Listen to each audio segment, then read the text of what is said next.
In operation at all times. Any suspicious acts will be investigated by port authorities.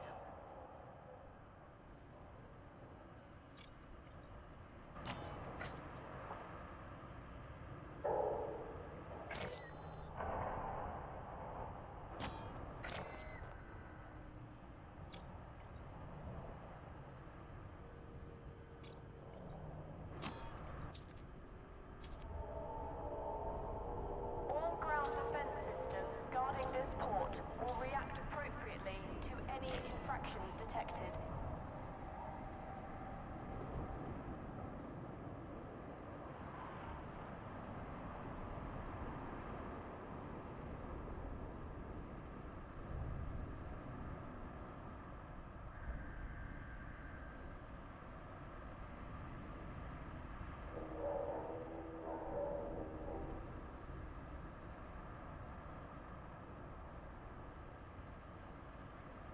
Commanders, be mindful of changes in gravitational conditions when approaching and departing this facility.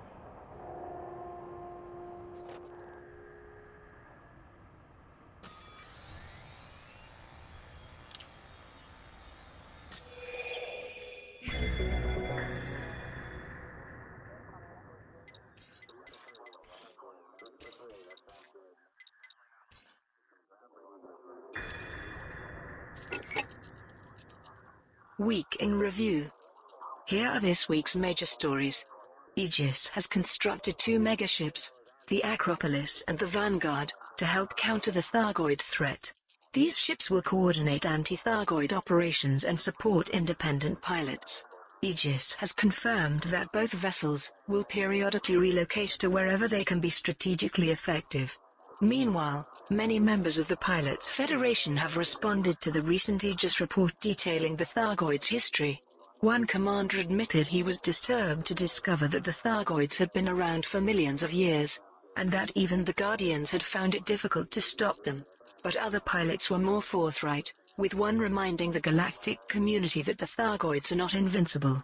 In other news, conflict has erupted between ROS 310 Natural Services, the controlling faction of the ROS 310 system, and the ROS 310 Cartel, a criminal organization also based in the region.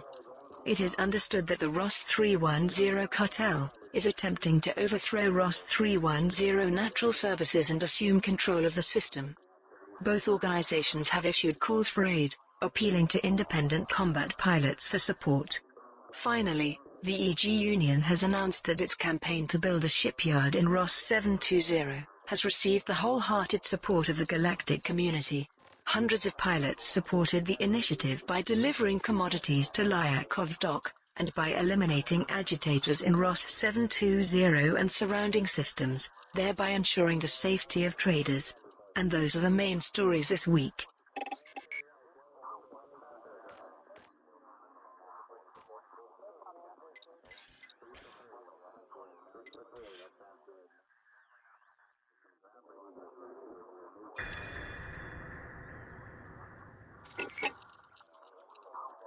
genesis of the Thargoids.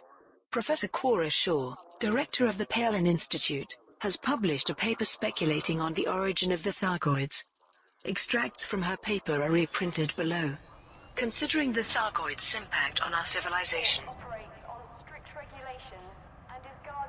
information from Guardian sites has shed some light on the Thargoids' ancient history, but it's clear they were an established spacefaring species long before they encountered the Guardians.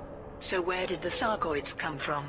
We know that the Thargoids are insectoid in nature with an affinity for ammonia-based worlds.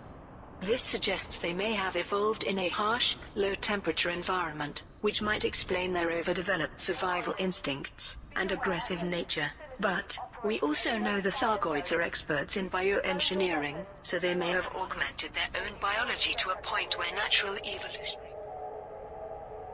Since much of the Milky Way remains uncharted, the Thargoid homeworld might be just beyond known space, or on the other side of the galaxy, if it exists at all.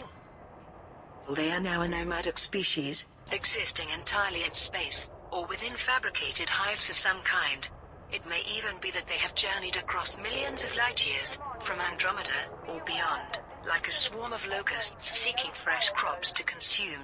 Other theories are more esoteric, but worthy of exploration. We know that their vessels are capable of hovering in hyperspace, suggesting that which space is comfortable for them. Could living beings actually originate from hyperspace? Alternatively, they may be using hyperspace as a conduit from a dimensional plane entirely separate from real space. The Thargoids may not just be extragalactic in origin, but extra-universal.